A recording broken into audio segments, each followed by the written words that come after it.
Welcome, everyone, through all time and space to an all new episode of Weebs on the Weekends, a podcast where we break down the anime news highlights of the week and give a retrospective look at anime that premiered 10 years ago. On today's episode, we'll be covering the news from the fourth week of November 2020 and give our thoughts on whether the first three episodes of 2010 anime Sound of the Sky makes us expect or suspect the rest of the series. My name is Jay Johnson. I'm a part-time weeb and full-time English language sensei, and with me, as always, is my co-host Sam Martinez, part-time weeb and full-time automail mechanic. How you doing today, Sam? Magape Maestro Johnson. Nage Meets? Okay, Magape. I've never heard Magape before. Oh, well, it sounds something familiar, but I can't immediately place my finger on it. Can I get a hint? Yeah, so I'll give you a hint. This one's a real in the cut right here. Earlier on I did languages that were more on the extinction side, and this one is one of those languages. And I've used the word maestro before in another language, so just so you know that this indigenous language is paralleled with another language, and sometimes they'll interchange words. And it's a language that's over here in North America, North Okay. American in origin. All right, interesting. Magape, huh? Okay, American in origin. I mean, maestro, of course, sounds like maestro in like the Italian, but you said it's native to the Americas. So, let's see, and it's on the border of extinction. So, less than a million or less than 100,000 speakers. So, Magape, huh? I don't think it's Navajo. Thinking about what languages are difficult for English speakers to pick up. So Navajo's pretty difficult. Creole's pretty difficult, but I don't think it's Creole since I've heard Creole before. But let's go with something Canadian. So let's go with something with uh, hmm. I don't actually even know what you would call that language, but yeah, let's say something Northern Canada language. Oh, that's an interesting guess. Never thought about indigenous people from Canada. I'm going to have to look Hmm. into that. However, sad Okay, to so say, I'm wrong. Okay, yes, I'm wrong. Okay. sad to say, it's not in that direction. The All right. language is the Mixe language, and Mm-hmm. it is a language that is native to Oaxaca, Mexico. And Mm-hmm. this language, it's a mixture of Mixian and Mixozoquian language family. It's indigenous to the southern Mexican area. And let me see. Yes, back in 1995 classification, this was there was seven different languages that this was a group of that was on the verge of extinction, and one of them was extinct. And so like I said, it's a very small group of people that really know this language. They have some relative languages in Veracruz known as Papaluca, and sometimes they're interchanged there. I want to say in the 2010 consensus, as you said, it's just a very few number of people.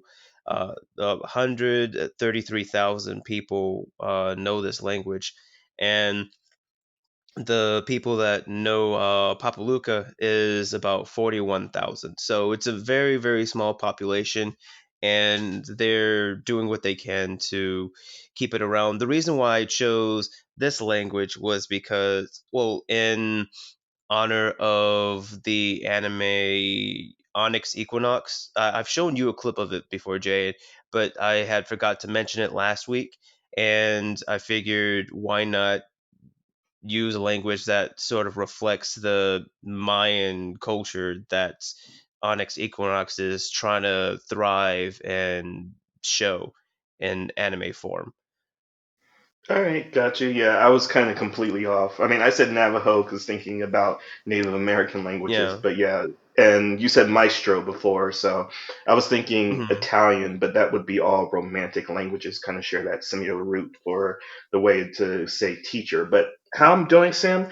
Doing pretty well. My city's in lockdown for the third week in a row now, so mostly everyone has settled into the patterns of like strict quarantine procedures. I mean, transportation has resumed, so like public transportation was shut down for the first week. Now it's back, and I enjoy seeing how enforce the police are here because almost every bus has like a police officer on it, and every bus stop Oh, has a wow. pair of police officers making sure like people don't crowd, making sure that they're not bringing like questionable materials onto like contaminated materials onto the bus or transportation. So again, it's really highly regulated, and I like how they're handling it. But that means like I've been stuck in my house. I've only been outside of my house basically 2 days in the past 7, 8 days. I buy in bulk foods and try to just go to my market and then just come right back. I actually had to go to the bank because Friday was payday, so I had to withdraw all my minis to make sure because the bank is also has restricted hours. Basically, like it's only open like 4 hours during the day. So Really? other than Oh, yeah, that, you said yeah, restricted. With, right, with yeah. So other than that, doing pretty well. I mean, it's just settling into like again a new lifestyle I wasn't expecting to have this year, but 2020 is almost over. So yeah, not too bad. How about you, Sam? How you doing? if I just have a quick question about the cops, and I could tell a little bit about my week. With where you're at, are the cops armed, or because I know in Japan, you've mentioned it before, that the rules of having firearms, it's restricted so much that there's only so many cops that are allowed to carry firearms. Is that the same in the area that you're in, or do they have that Yeah, differently? yeah, no, it's basically the same function. So like being, where I'm from originally, that, you're kind of weary about how cops are and like even though I've been living in this country for like years now, I'm still kind of ingrained to think like cops are like people you need to be weary of. But yeah, so Yeah. like when I look at a cop, I'm like seeing, okay, what do they have when so they have their walkie-talkie on their left, they have their baton on their right, they have their cuffs on their belt loop behind them. But yeah, officer here don't carry firearms. So like the most things that between them, like in their patrol car, will be like a taser. But that's it. Okay. No, that's just very interesting.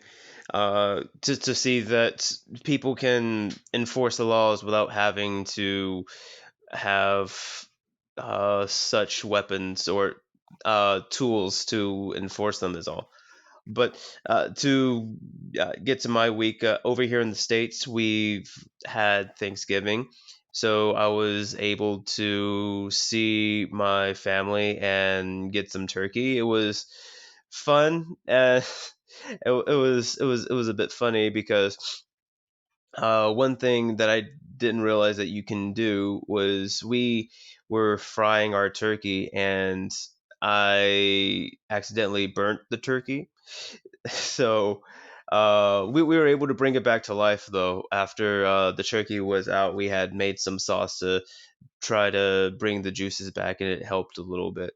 So it was nice seeing some family again, especially with the lockdown and things where I'm at. I'm wary seeing other people, and the last time that I saw them, it wasn't under as happy circumstances. So I at least wanted to see them when times were good and we could celebrate one another. So it was nice just trying to make it through like everybody else, I suppose. Yeah, that's fair to say. I mean, of course, everyone has put off their plans for this year. I mean, a lot of I know, like personally, a lot of my friends have canceled their weddings. Hmm. 2020 is like a very cool year to have a wedding because like you can have it in October on the 10th and it's 2020, so it would be 10/10/2020. And I know a lot of people were actually really hyped to have their wedding on that day. So instead of having big weddings, they just opted to, go to the courthouse and just still have that date, but very much a small ceremony. But Same thing with all family gatherings, birthdays, holidays, even like we talked about the movie industry kind of being put left behind given that you can't go to a theater anymore and Disney Plus started this year. So Oh, there's a that lot that happened this year. I would say it's interesting that you said theater. So when I was over there visiting my family, I ran into a theater that was doing something that I said that they should have been doing from the jump when the pandemic lockdowns was happening. There was an outside drive-in movie theater that you could go to and watch movies, and it was just crazy because it's something, again, it's retro, it's something that allows people to go to movie theaters while you're still maintaining your distance and things like that. And some movies can make their movies back on it, but after discussing it with some of my cousins at the time, that would mean you would have to, like, the movie theaters, they would have to pay so much money to have their movies being played and smaller joints compared to movie theaters as a whole that's more accessible. So I can understand why now it wasn't as big of an option as what I thought it should have been, but still, I think that, like, it would have been a viable option for people to have some sort of sense of normalcy and still being able to maintain their distance as well. Right. Yeah. The movie theater is viable for like smaller production budget movies. So like nothing AAA movies or big studio blockbusters. Like you can't do the drive-in movie theater model for like Black Widow, but you Yeah. can do it for like smaller, like indie movies that just need to make, maybe a few thousand or, at least 1 million back. So that's, again, something that can work. It's just like the type of movies and depending on how much money was actually put into the movie is going to determine if drive-in theaters is actually going to stand out. But that's something of a news story. But Sam, you got the news for us. So can you actually talk about some anime news right now? Yes, exactly. So the first bit of anime news I want to attribute it to you, Jay, because you had mentioned it did the before we started the episode, and compared to all the other news that I have, my news is a little bit of light, so I'm just going to steal it and have a bit more of a discussion with you. Earlier this week, there was a promo of an image for My Hero Academia where it had not the three main characters, but three of the main characters, Deku, Bakugo, and Todoroki, where they're shown in different, where it was sort of like a uniform costume design, and the promo was for something that the author Hirokoshi is naming the Three Musketeers. And I'm thinking, in the general consensus, it seems to be a promo for a new movie that he's working on. Am I right in saying that, Jay? I have no idea what you're talking about. It's not like I was really hyped No, to talk about this before we started the episode or anything, and that you had to shift of course. around your news stories to accommodate me. But yes, I would I'm think flexible. if hearing this for the first time, is that yes, it's the promotion was dated for next summer, so summer of 2021. So it would be in line with how the other My Hero Academia movies have been released. Is that it makes sense that this would be the time, given how season 5 was pushed back because of Bakugo's voice actor had throat surgery. So, kind of to stem over the tide of season 5 being delayed, it makes sense that before the year wraps up, like this kind of announcement would have happened. But I'm really excited for this. I'm actually way more excited for this because I think it's going to my fan theories about it is that they're going to go back to America probably, given that Horikoshi has taken a lot of inspiration from Marvel comics and how big of a fan he is of the superhero genre in the West. Is that the history of All Might, one of the other superpowered or the Superman of the show of the series, had his like education in the West as well. Even in the first My Hero Academia movie, Two Heroes, you Yeah, it kind of was get a Two Heroes. flashback to you get a flashback to All Might's training in America. So it feels that that might be the direction that this movie is taking. That Todoroki, Bakugo, and Deku or Midoriya are going to kind of follow in the same footsteps, and they're going to be considered the Three Musketeers. Since again, Horikoshi is such a big fan, and calling one for all and all for one is also another callback to the Three Musketeers. So it all No, coincides together. no. I'm glad that you brought that up because it made me realize again. It would be interesting to see them have a sort of pseudo work study that's done internationally, but because of, as you said, the callback to Alexander Dumas' The Three Musketeers, it would be really interesting if they went somewhere in France and sort of delved more into the themes of The Three Musketeers. You know, that would be really, really interesting. And at least from what I've seen right now on the manga, I can see at least where I'm at right now. Let me see. I think it's volume. Let me just look right here because I forget the number. Volume 25. It seems as though it's going to be a movie that would appear right around that area, at least with what we were given as a promo. But again, Right. it would just be interesting to see Hirokoshi's world and how the other countries have reacted to quirks because they've touched on it a little bit before. And in the spin-off Vigilantes, you get a hero from the Americas come to Japan, and that was interesting too, just seeing his personality and how he's trying to adjust to how Japan is dealing with the superhero question. So again, it would just be interesting to explore the world a little bit and see how the world has taken to quirks. So uh, on to the next bit of news that I have. It's about the new work that is going to be done for Cells at Work. It's called Cells at Work Code Black. We've mentioned it a little bit before. The anime is slated to premiere on January 10th, 2021. And there is just more promotional footage and more casting that was shown to be here. For instance, there was somebody from Noblesse. He's supposed to be acting as a character. There's somebody from Danganronpa who's supposed to be a microphage, which is one of the white blood cells. And they've also released the opening theme from a J rock band known as Poly 6.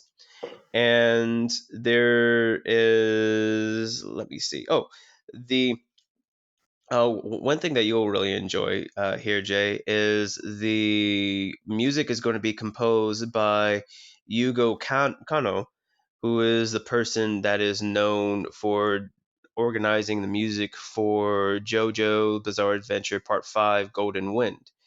And again, this is sort of a sequel to the 2018.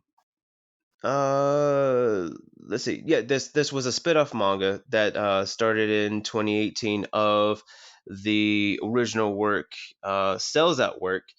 And from the promo foot images, it seems like they are gender swapping the red blood cell and the white blood cell. So their dynamics are going to be a little bit different. It seems like we may be following these cells in a different host body rather than the one from the first series, the first show. So, what were your thoughts on? I can't remember what your thoughts were on Cells at Work. I think you said that you liked how it was instructional more than Osmosis Jones. Yeah, that's exactly my critique of it, or at least my opinion is that Hmm. it works very much as a educational show that again, if you're trying to teach kids in a very creative, engaging way, like teaching it through anime or teaching it through presenting like scientific, historic facts through like dynamic action or compelling plot lines is a very way, or at least a very interesting way of teaching kids like something about, or like encouraging their absorption of that kind of information. And I think overall it's more interesting because there are directions with multiple diseases. I think the main antagonist of the first series was a cancer um, cell. I, I don't remember that well. I believe so. Like you said, the first few episodes it was sort of like a monster of the week, but with viruses. The very first one I think was the flu, and if not the flu, it was the cold. And then the second one was some sort of parasite in the colon or in the digestive system. And then later on, I think it was something akin to a cancer cell. It was some big bad disease where it was funny because they had this one white blood cell that had a Master Roshi moment where he was all small and pitiful at first, and then the certain conditions were met, and he basically just like buffed out of his shirt and took care of business. It was pretty funny. Yeah, so there is like good comedic elements to the show as well that keeps it engaging. Like having the platelets be like small little elementary school students, but they're Oh covering yeah. like they have to deal with like heavy machinery and construction of the body. So there's enough material. Again, speaking about the source material, or just speaking about how the body or the biology of the body works. There's so much that they can farm out of that base premise. Not the Osmosis Jones idea, even though they can kind of get into that. They can make it more of a cop drama as well inside of the defense or military kind of application that the cells are just operating a society inside the body. So again, you can go to like a detective story or the military aspect or maybe just like education. Like again, it's a whole world inside your body. So Monster of the Week is a good premise to drag out a series on. Oh no, most definitely. And I think I've mentioned before, but there was some fan theories that with this new iteration to the franchise that it's supposed to be covering the current pandemic that we're in, but I'm not sure how true that is because it doesn't say what's supposed to be the overarching virus villain within this series. So we'll have to wait and see who the big bad is going to be. And on to the last bit of news that I have for you. It's a light novel series that's going to be getting an anime adaptation. And guess what? It's another isekai. Yay! Essentially, the franchise is called Seirei Gensoki, known as Spirit Chronicles. And the synopsis, it was a bit confusing for me when I was reading it, but I'll try to make it as clear as I can be. Because there's this young man, Haruto. He died before reuniting with some old friends of his, and there was something about a separate boy who was living in the slums and wants revenge for his mother who was murdered in front of him. And when I'm thinking, I'm not sure if he ends up dying or not. It seems like be these two different types of boys, and then in another world, they end up. Let me see. Oh no no no. Okay, so what it is? Rio is the boy who had his mother killed in front of him. He is the boy that's in the other world, and Haruto, his memories and personality are sort of resurrected in Rio's body. And it seems as though these two people become a new person. And he has this special power, and it seems as though he's helps out this princess and ends up going to school at a royal academy. So let me see when this anime is supposed to be launched. It is supposed to be released in no, that's the manga. Where are you? I'm assuming it's supposed to be sometime next year. They usually have a date. They're just talking about when the manga started, which was back in, I'm sorry, not the manga, but the light novel was back in 2014. And well, while I'm trying to look for a uh, release date, Jay, what do you think about this oversaturation of isekai? Have you heard of this light novel series, Spirit Chronicles?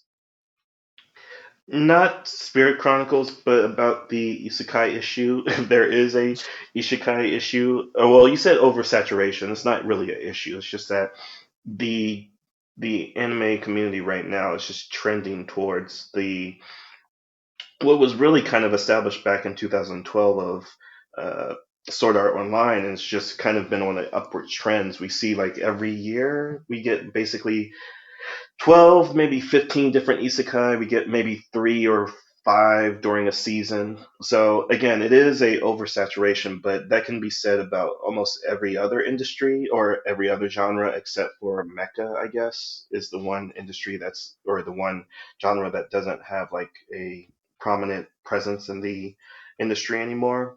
But about isekai, there is a fundamental reason of its oversaturation is that it just feel good power fantasy escapism. And I guess that would be my overall consensus of it that there are isekai ideas. There's plenty of light novels of isekais to base off on.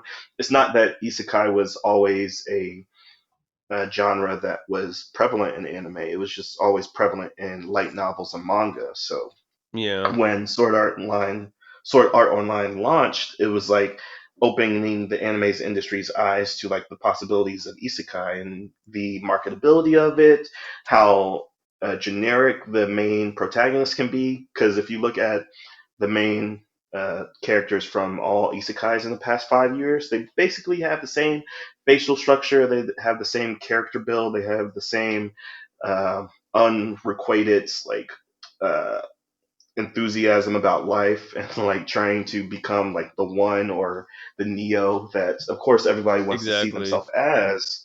So it's like something that feeds into people's uh, ego for themselves. So again, it is a saturation for one, but it's not really a problem because there is an audience for it, and we weebs know kind of what we like because of who we are. So it's a sad thing, but it's not a problem.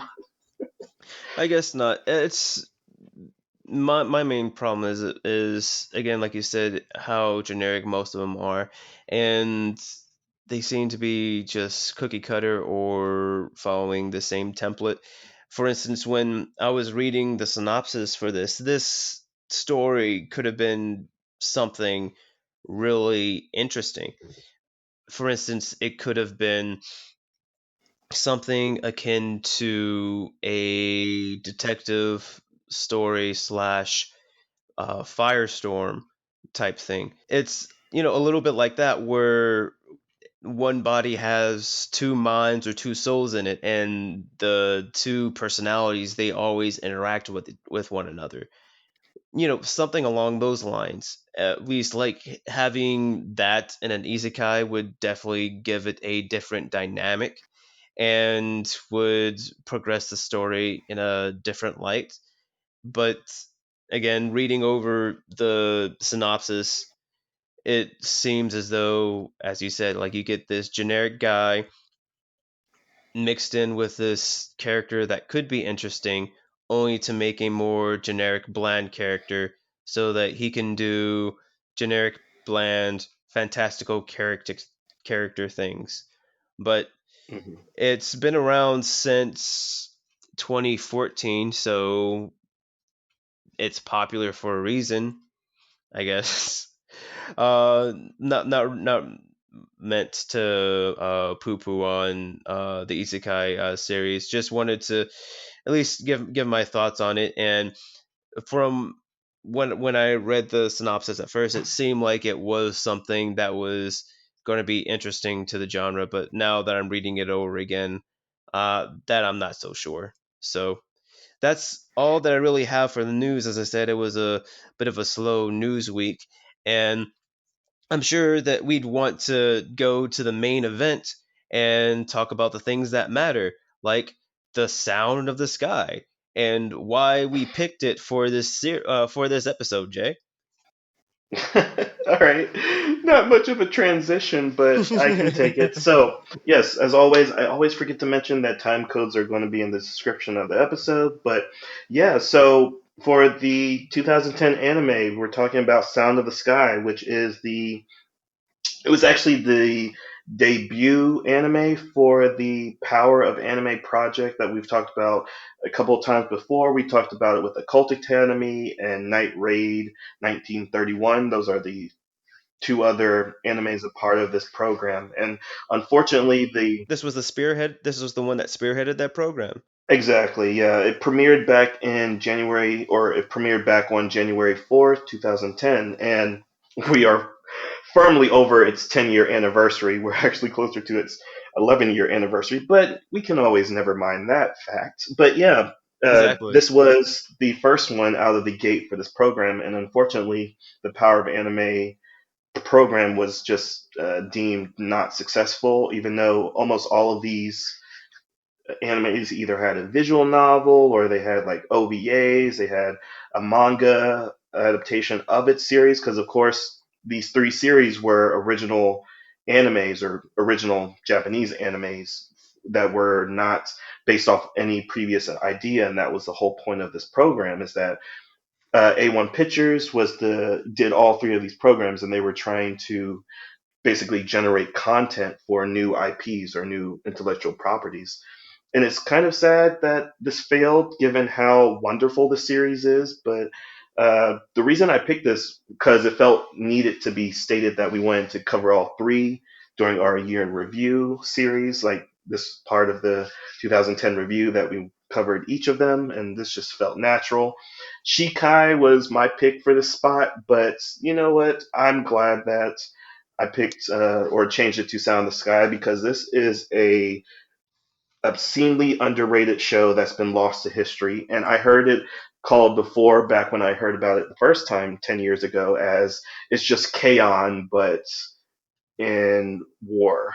And I was like, oh, that's interesting enough. But that is such a misalignment to what the series is that it hurts my feelings, given that, you know, Oh, you felt some offense after watching that. You're like, this show is much more than K-On! How dare right, you, because plebeian, say that? well, not even plebeians. It's just that, growing up in a weeb, you have your senpais telling you what you should be watching, or they have like, when we were fledgling weebs, like we were like, senpai, tell me what to watch, and they were telling us, oh, pushing up my glasses and combing their neck beards about what is good anime. Oh And this yeah. is just something that went under the radar. And I mean, the A1 picture aesthetic, which is the Moe aesthetic that kind of pioneered back in the day, kind of says like it looks identical to the K-On models. So, that's a fair comparison, but that's basically where the comparisons stop. And you can kind of see that with even the director who went on to direct Promise Neverland. He also Oh, did okay. he also did Elfin Lied. Is that I never heard that Oh, Elfin series Lied. pronounced. I Lied, Elfin Lied. Yeah. well, at least like you said, I've never heard it. I've never heard the title card get pronounced either, so I just Mhm. pronounce it like that. Right, yeah, that's fair. Elfin lied because it's spelled Lied, so lied, yeah. So like the powerhouse behind this is like all above board. Even oh my gosh, so much to talk about with the series, but the musicality of it, I will talk about that a little bit more because I want to make a good spotlight on it. But the series overall is basically centered around a young female soldier whose name is Sorami, and she basically desires to become a bugle or someone that plays the bugle in the Das military. Bugles. Yes, das Bugle. Yeah. Okay, that's something else I want to talk about the German. Okay. Anyways, yes. So yeah, it's an all So female many platoon that things. she. So many things to talk about that I can't talk about in just 30 minutes. But yeah, she's part of this all female platoon that's stationed at a border town, and the whole significance of this is that this is a slice of life anime, so we're following up Bakuman with this way better slice of life because not only is the characters like more engaging and have more depth to them, even though it starts off with like their moe archetypes, is that the genre is military slice of life as well as the world is apocalyptic or post-apocalyptic actually. So there's all these elements of science fiction mixed in, and this is just the first 3 episodes. So I'm already talking about where the world could be heading because the world building is excellent. And I'm just talking way too much, Sam, but tell me something you enjoyed about it before I talk for 30 minutes on my soapbox, which I try not to ever stand on. No, I appreciate you getting on your soapbox because we both know that I've done my fair share of soapboxing, and I'm actually kind of glad that you've said your opinion too, because I our opinions are differ a little bit, so we'll see where the discourse will take us. I I just want to say I really do appreciate the very first episode. The way I forgot how you call it, but it's when the opening uh, music is playing, but the actions of the episode is still going on. So you can still get the story while being exposed to the opening music. That happens. They do some really cool aesthetics. For instance, whenever they whenever the main character Sarami, when she was having flashbacks in the first episode, it was in black and white, and then there was this one person in color that was essentially the heart of her memory. It very much reminded me of how Schindler's List was done, and I appreciated how they played with the colors like that. And even in the city that she's stationed in, the city of seas. It's I was looking into it, and it was inspired by the Sensua city in Spain. And the festival that was going on there, I was just thinking to myself, "That's Tomatina! That's Tomatina! That's Tomatina!" Where they were essentially just like throwing everybody with this water with this red dye in it, saying thank you. Just a quick thing about Tomatina. Um, not sure if you know about it, but it's essentially this festival in Spain where they essentially have this giant food fight within this town, and they just throw tomatoes at one another. And at least like just having like that fun festival that you go to, you get a sense of this town has history, this town has traditions, and even the history behind the festival, which is later on explained in the show, it has from the explanation, it has some basis in some myth, and then you see the main character. She has a mishap, and she is experienced to something that lets the viewers think, "Oh no!" So the myth is actually true. So we may get this sort of supernatural thing happening as well, which you have mentioned earlier. And so, like I said, the first episode just set that all up for me, and I was excited.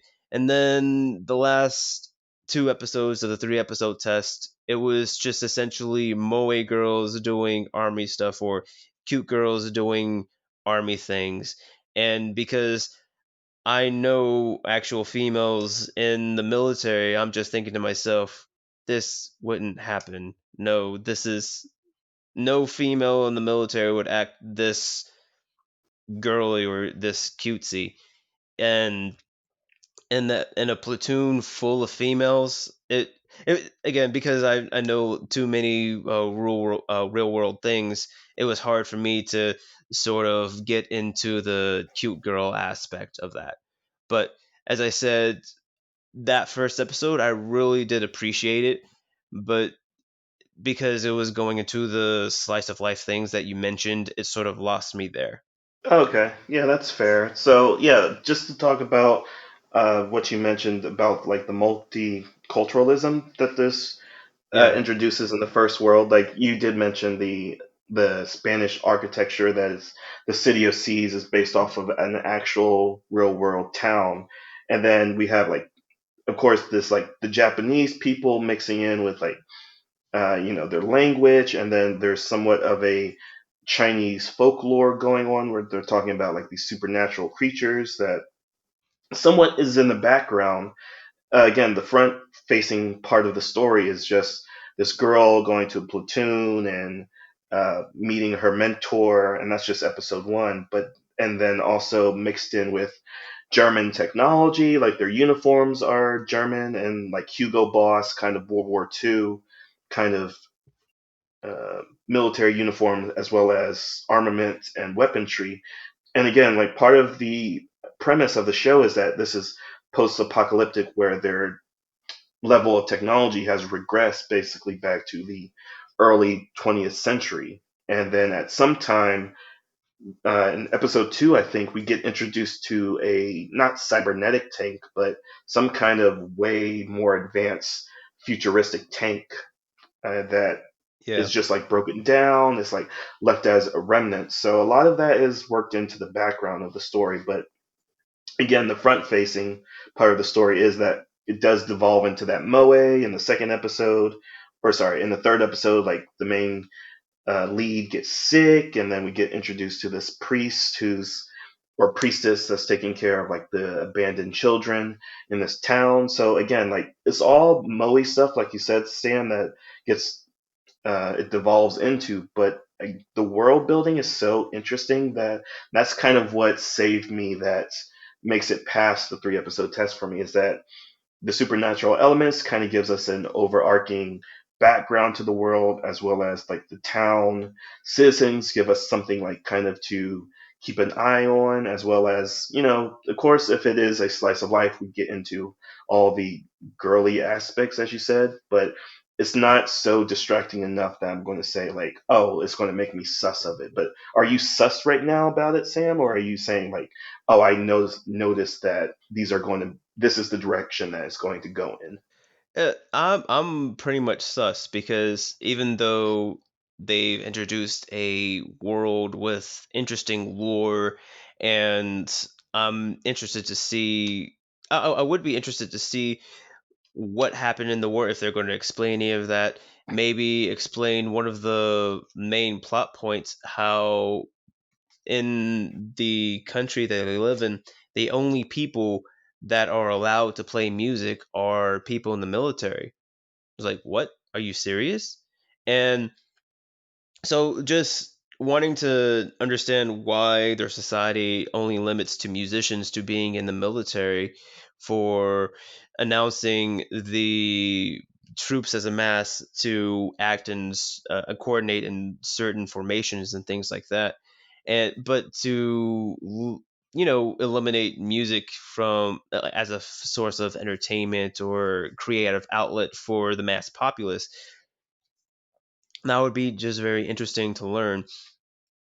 And that was one thing I sort of wanted to get your thoughts on as well, Jay, because the characters that we focus on, they're Japanese, and yet the main song or the song of focus that is brought to the forefront is a rendition of Amazing Grace.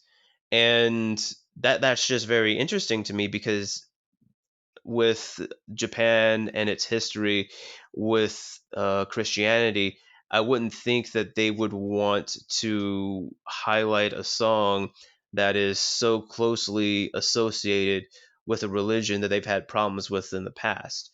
So, what was your thoughts on that? Yeah, it seems I caught on to that same thing, Sam, is that it feels very cohesive with the other two anime that we've talked about before. That Occult Academy is talking about other cultures, religions, as well as their mythology and wait, their other occult religion. Sorry, there are other occult historics as well as their religions, their supernatural elements of other cultures. Same thing with Night Raid. Night Raid is talking about the Japanese occupation of China, and that's Japanese people interacting with like Chinese culture as well. So I caught on to that.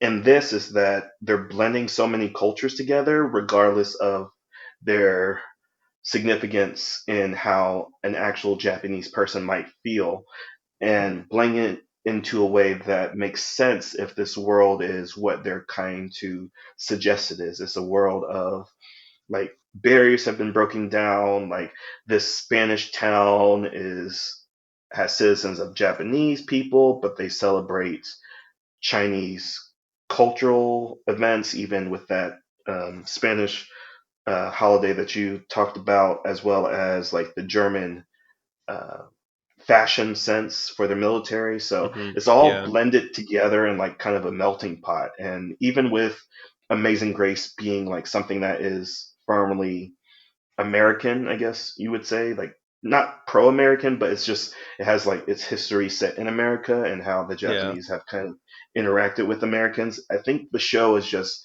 putting that all aside and trying to say something about its theme that is going to deliver on probably towards the end of this 12 episode run. I see what you mean, like that, trying to sort of take, as you said, from all the other shows that they've done, it was an interaction or a mixing of cultures on some level, whether it was the paranormal and trying to investigate things like supernatural, or it was loosely factual interactions where it was the Japanese and the Chinese interactions between World War I and World War II.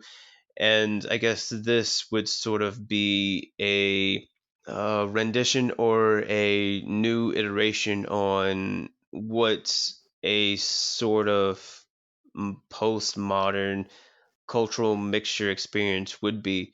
Whereas, because I'm not sure if a lot of people know about what happened in the war, we just know that a war had happened, but we don't know if anybody knows anything about it. So, as far as we know, they don't know. And at least, like, going with that in mind, is like as if a sort of reverse Tower of Babel, where in Babel everybody's was in the same culture, and then all of a sudden there was different cultures that happened. Whereas right now everybody had different cultures, and then boom, it's all one culture, but you can still see the different cultures and the different influences and things like that, if that makes any sense. Yeah, it does. It's kind of like making a puzzle out of different pieces and just trying to fit them together. And again, we're not given much of a time frame. We're not really given any definitive terms because it's just a world that has been going, and that's kind of why the writing is so strong. And to say more about like your main problem with the series is that even within that, the Moe downslide, or that you feel that it's going to be like stereotypical and that's what makes you sus, is that even in the second episode where we get our tsundere kind of introduction Moe girl, is that not only is she tsundere, but even in the same episode we get a understanding of her character is that she's a military brat, and that her personality is that way because she's been stationed somewhere that hasn't been active in like the military effort. Literally says it's just a peaceful town, and this girl group has just been placed there basically to do nothing, essentially, just to watch over the town, and that's why she's jaded. And even in the third episode, where we get like the sick episode, where the main character is like bedridden for most of it, is that there is a connection between her and her teacher explaining like the importance of the Amazing Grace and how does musicians basically have been forced in a they've been forced into a position to serve the military because that's the only way they can experience music. And I just appreciate that because the director of or the music director of the series is the same director that worked on Tatami Galaxy, again, another series that we talked about. And I can hear those influences in just these first three episodes, be it in the first episode, there's like this trumpet duel. Well, a trumpet and a bugle are two different things, but um, there's like when the main character falls down and is like lost, she starts playing. And even though like her music's crude, she's like a beginner, it's like you get that there is an appreciation to music. And I think that's what's going to at least carry me through the series is that the musicality, the world building, the characters again might be Moe archetypes, but it seems like there's going to be at least a depth to them. Like every character is going to get their moment to shine, and cutesy girls doing cutesy things isn't really much of a denial of how military women in the military actually are. It's more of a again like what is this anime supposed to be doing? And I think it does it well. No, I definitely understand. It's just, I guess I was a little quick to judge because, as you said, in the third episode, when the one character had gotten a fever and got sick, the commanding officer spazzed out, which was completely contrary to her character up to that point.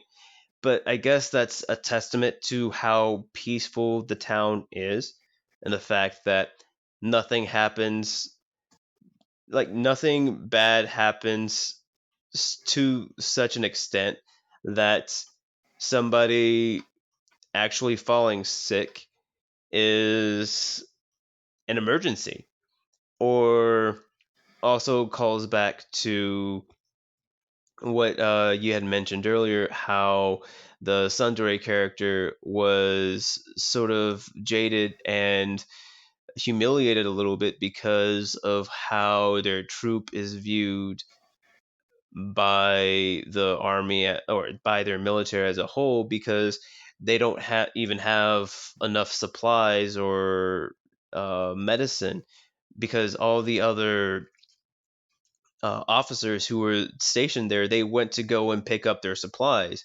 And when the commanding officer was trying to get some medicine for Sarami, they didn't have anything. So it could be a little bit of that as well. I just would like to get some reassurance that there would be a little bit more interaction with, I guess, the top brass to see how they really view about the town, or a little bit more on the history of each individual's military career to sort of get a better idea of why they were stationed there. Did they piss somebody off, or were they just trash in their previous platoons that the military just wanted to put all their bad, or all the people who couldn't perform at an adequate standard, but put them in a safe town that they know nothing's gonna happen to them if they put them over there. That sort of thing. Not necessarily, oh, we're in this town because the military arbitrarily hates us. Is it because we're women? I don't know. We're all women here. There's no men here. Maybe that's why. I'm not entirely sure. It's just, I I like the lore that they're building and the way that they're mixing cultures.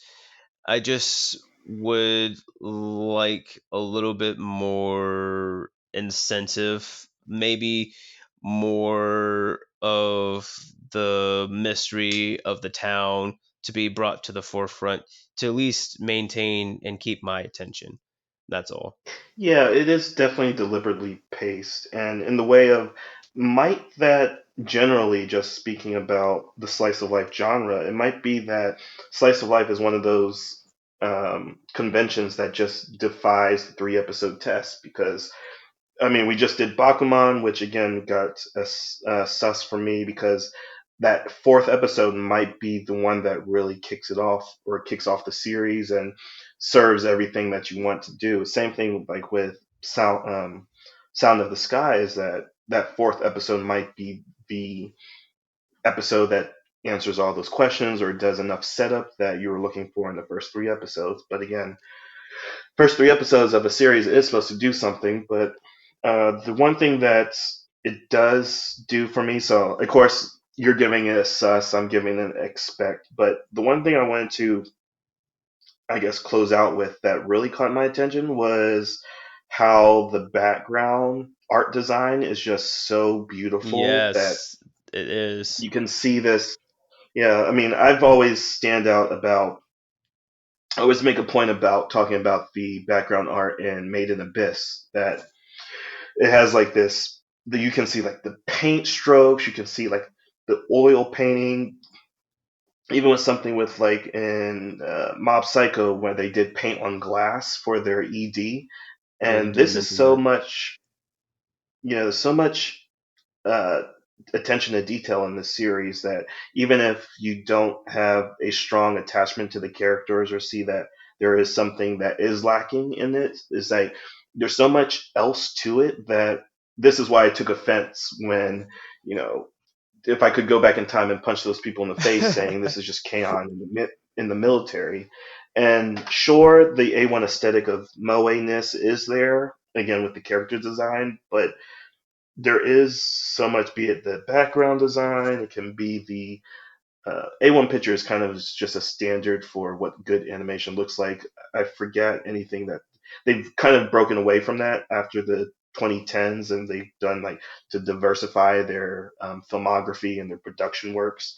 But the attention to detail that they give for a 2010 anime, this just puts this over so much. We've talked about Sam for me is that it's shocking that I haven't heard more people talk about this, and this kind of gives me hope for the rest of our podcast. Is that this is so much a gem of the 2000 or of the year 2010. As we've both said, the lore is strong, and this world seems very, very thought out. And just everything from the music, the sights, the art, and the cultures that they're bringing in is just all blended very, very well.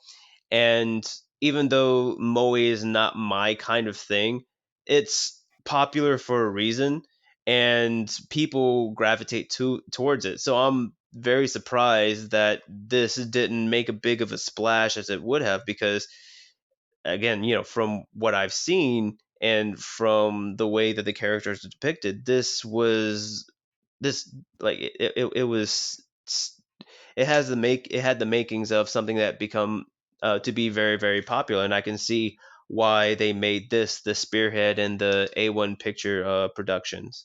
Right. Yeah. I mean, this is even something comparable to, I believe it was 2018 Girls Last Tour, which was basically the same premise, but it was just boiled down to a pair of two girls in a post apocalyptic world, kind of following the same, living in this world, surviving it together, and, rationing for supplies, even counting like your bullets and like how much you're eating per day. And all this feels very, it does demand like a revisit by, the current anime community. Oh, But, exactly.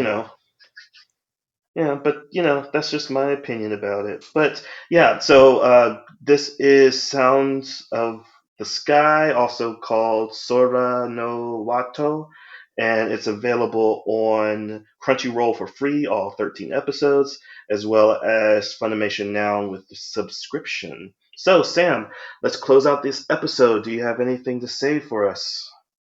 So long, farewell, auf Wiedersehen, goodbye. Done is the discussion for Sound of the Sky. Da, da, da, da, da, da, da, da, da, da, da.